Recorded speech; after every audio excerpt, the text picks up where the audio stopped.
During a heartfelt segment of his show, Steve Harvey received an unexpected, emotional message from Burkina Faso's President, Ibrahim Traoré. The message, filled with respect, admiration, and raw emotion, caught Steve off guard, bringing him to tears on live television. This rare and powerful moment touched the hearts of millions as two influential figures shared a deep, unscripted emotional exchange. Steve Harvey walked onto his talk show stage, wearing his usual bright smile. The audience clapped and cheered, and Steve, full of energy, launched into the day's topic: the power of purpose. It was supposed to be an ordinary segment. He had just finished sharing a personal story about his struggles growing up in poverty, when a production assistant walked briskly toward the stage, whispering something in Steve's ear. Steve looked confused and surprised, then silent. He turned to the camera, cleared his throat, and said, Folks, I've just been told there's a very special message for me, and it's coming from somewhere I never expected. Burkina Faso. The screen behind him lit up with a golden seal and the bold words, "Message from President Ibrahim Traoré." The studio went completely silent. Not a whisper, not even a cough. Steve, now visibly shaken, looked into the camera and said softly, "Why would the president of Burkina Faso want to send me a message? I don't even know what this is about." He sat down, eyes locked on the screen. Then the video began. It opened with a calm, warm background, a simple wooden desk, a flag of Burkina Faso behind it. Then appeared a man with strong eyes and a gentle voice, President Ibrahim Traoré. Steve leaned forward, his fingers tightening around the arms of his chair. "Mr. Steve Harvey," the president began in English with a soft African accent, "I speak to you not just as a leader, but as a brother." The entire studio leaned in. "You don't know me, but we know you," Traoré continued. "In the villages of Burkina Faso, your voice reaches farther than you may think. Your words of strength, faith, and second chances have touched people you'll never meet." Steve blinked, stunned. His hands began to tremble slightly. Traoré's voice thickened with emotion. "During our darkest nights, when war threatened our peace, your story gave me hope. You reminded me that leadership is not about titles, but about purpose and heart." The room fell into absolute silence. Then Traoré looked directly into the camera and said, "From a soldier who rose to lead his people, to a boy who once had nothing in America, I thank you." Steve's lips parted, but no words came out, only the beginning of tears. For the first time in a long while, Steve Harvey was speechless. He reached for a tissue as the message continued. "I've watched you cry for others, laugh with strangers, give to those who thought they were forgotten." Traoré's voice echoed. "In my country, we know that kind of heart. We call it a heart of the sun, warm, brave, and giving light."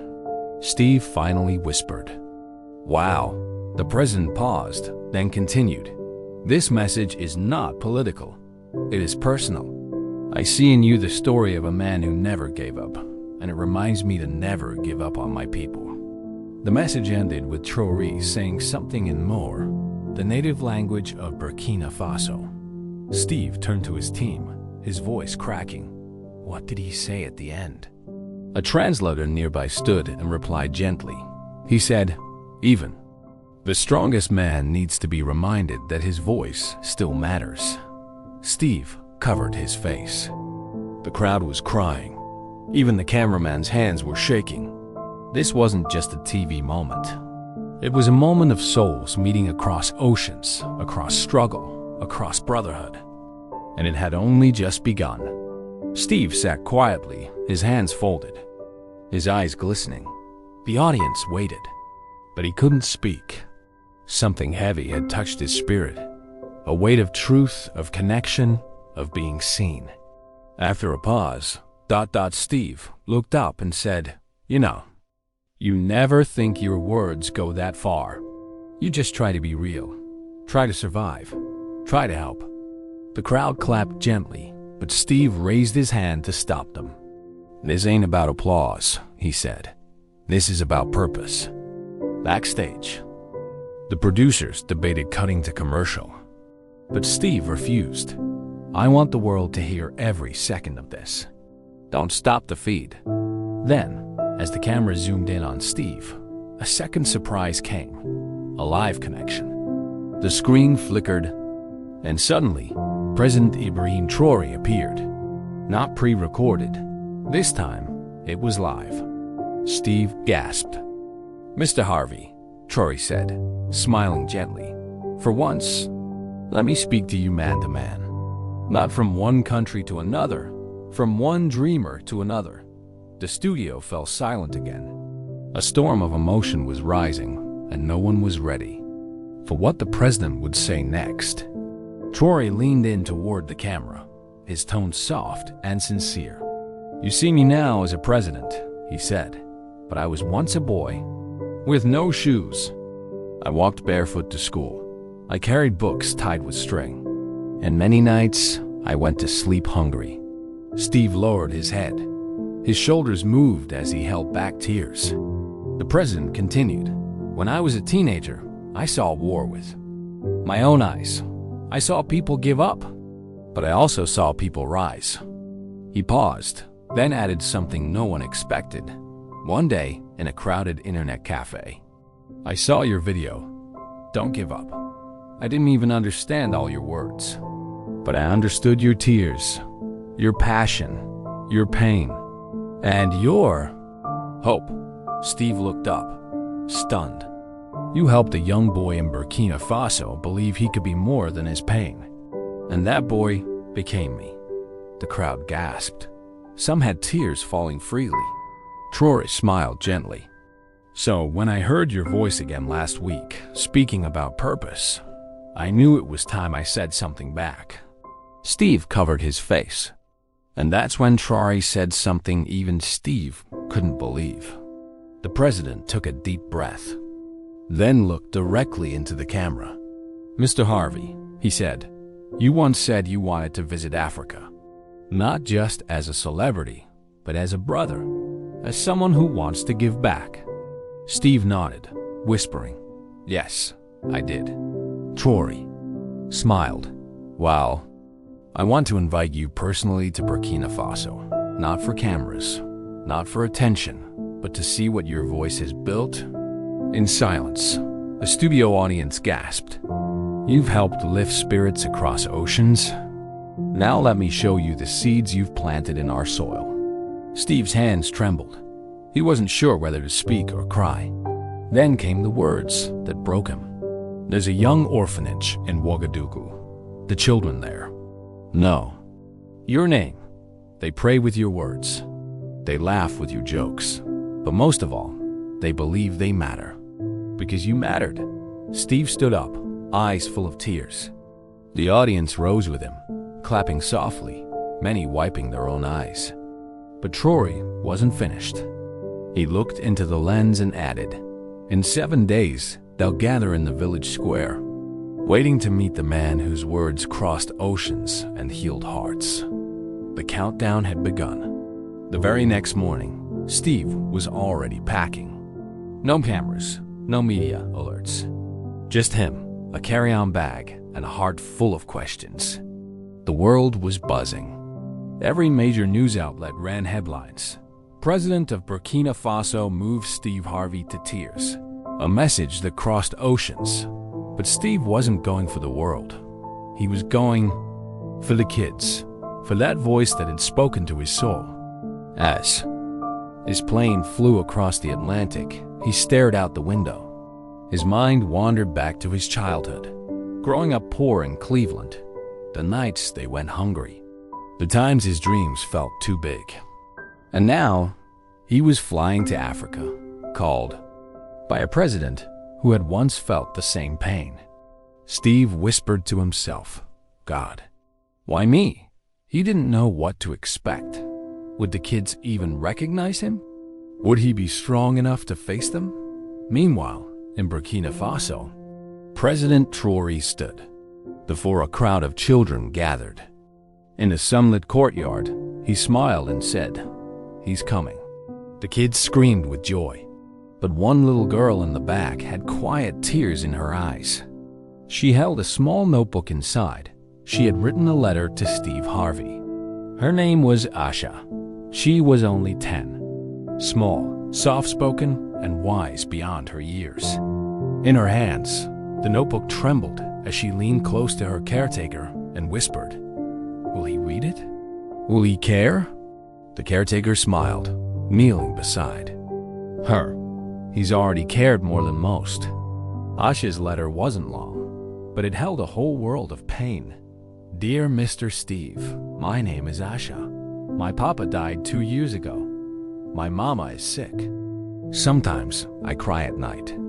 But one day, someone played your video. You said you were born to do something great. I believed you. Thank you for speaking to us, even if you didn't know we were listening. I hope you smile when you see us. Your little sister, Acha." As the sun set over Ouagadougou, children practiced songs. Others drew pictures with his name. Hope filled the air. But Aisha just sat quietly under a mango tree, her notebook clutched tightly to her chest.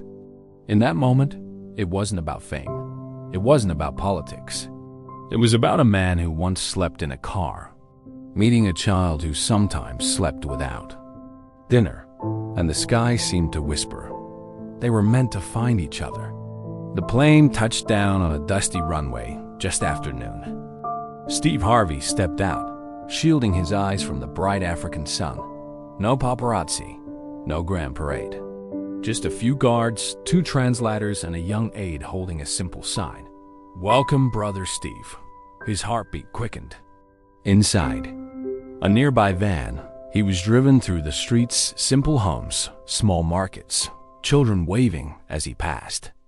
And when they reached the orphanage gates, he wasn't ready for what he saw. More than 100 children stood waiting, holding handmade signs that read, "You matter. Thank you, Mr. Steve. We love you." Tears filled his eyes. President Traore stepped forward, not in a suit but in a simple white shirt and traditional cloth. He hugged Steve tightly and said, "Welcome home." Steve couldn't speak. Then, from the crowd, a small voice called out, "Steve! Steve!" It was Asha. She walked forward slowly, her notebook shaking in her trembling hands. She reached out. "This is for you," she whispered. Steve knelt. He opened the letter. He read it silently, and then he wept, openly, uncontrollably. And every single person there knew this wasn't just a visit. It was a divine appointment.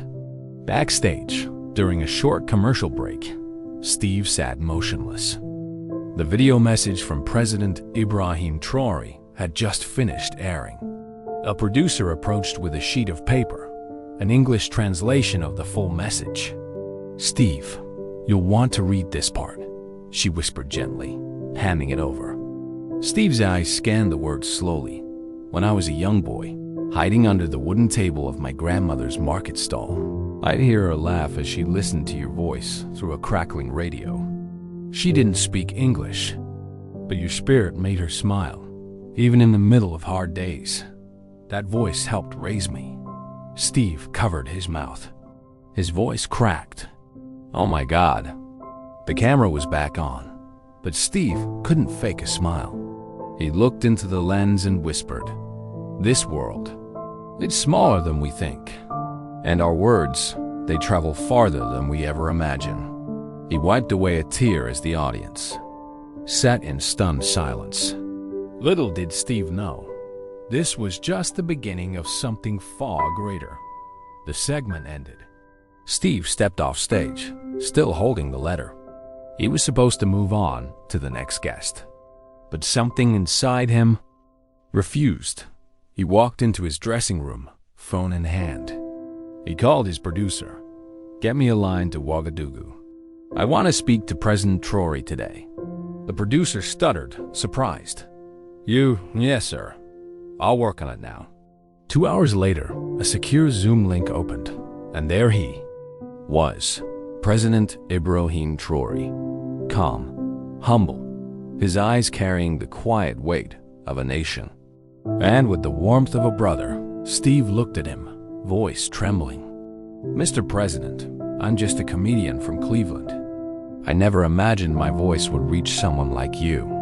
Traoré smiled gently. "I'm just a soldier who loves his people. But even soldiers need hope. You gave me that. Now, I want to give something back." Steve leaned in. "What do you mean?" Traoré replied softly. "Come to Burkina Faso. Just for one day.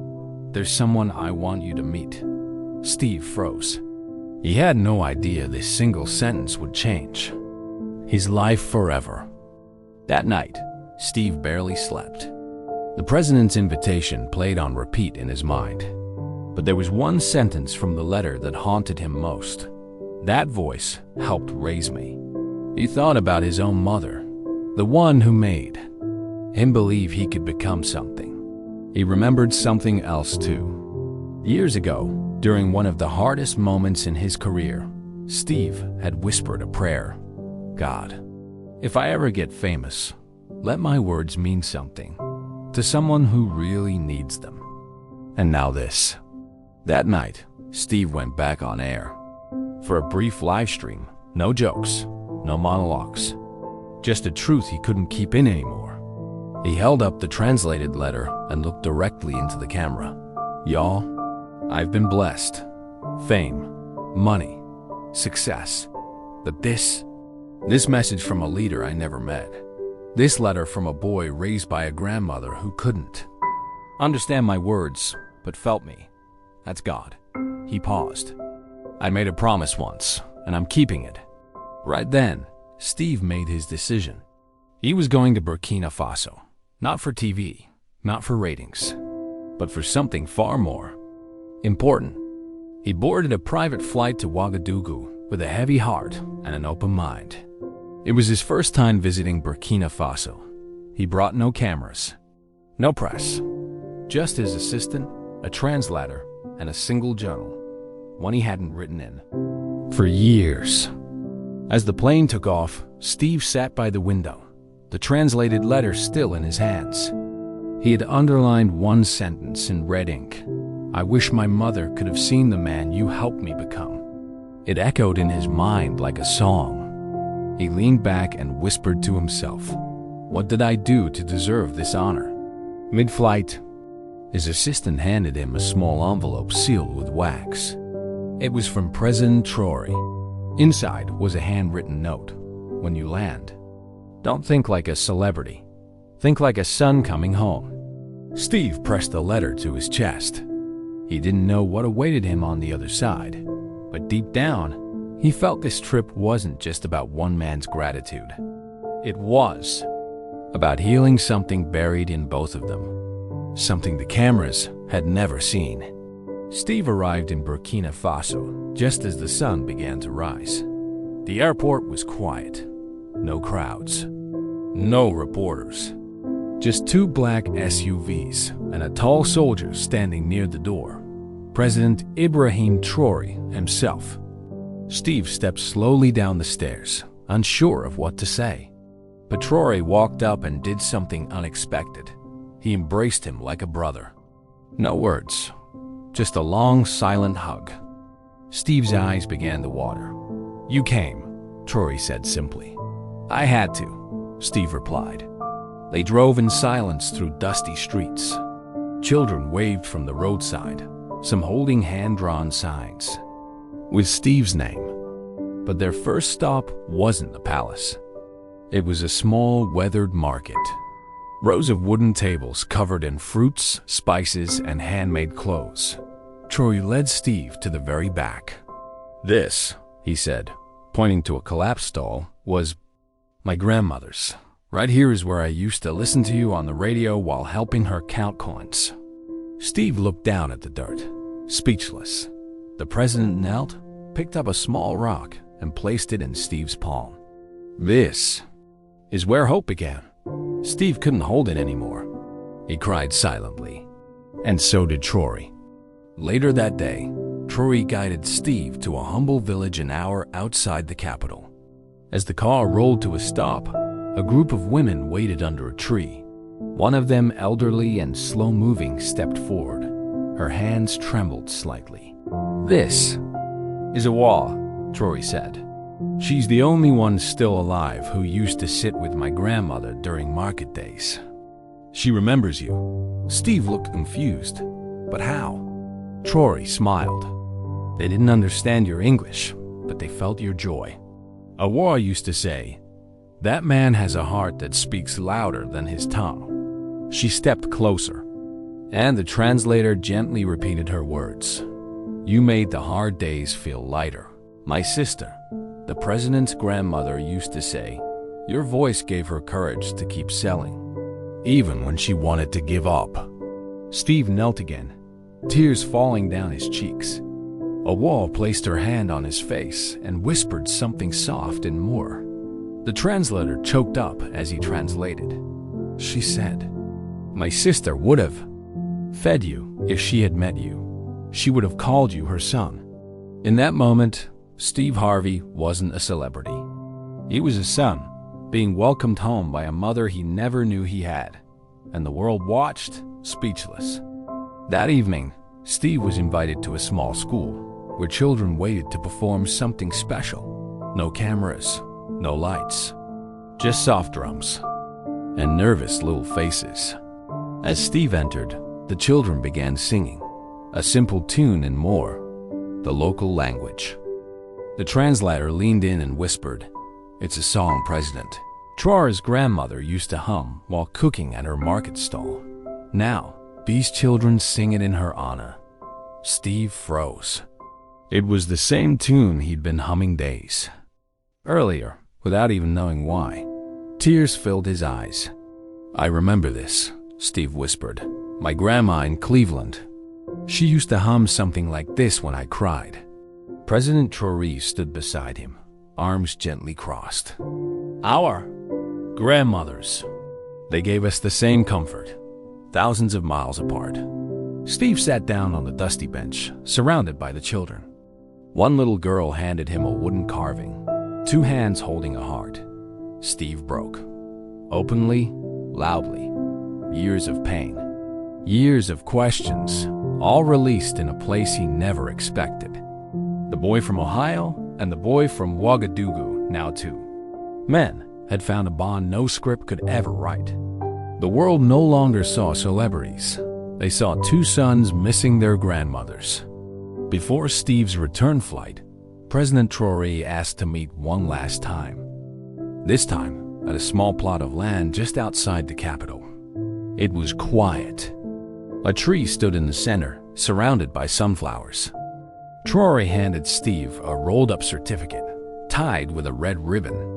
"This land," he said, "now belongs to you. It's a place of peace, a gift from Burkina Faso. So whenever you feel tired or lost, you have a home here." Steve shook his head slowly, overwhelmed.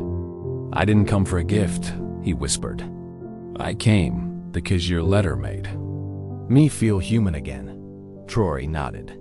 "And you made my people feel seen. That is worth more than gold." They stood silently under the tree, the wind brushing their faces.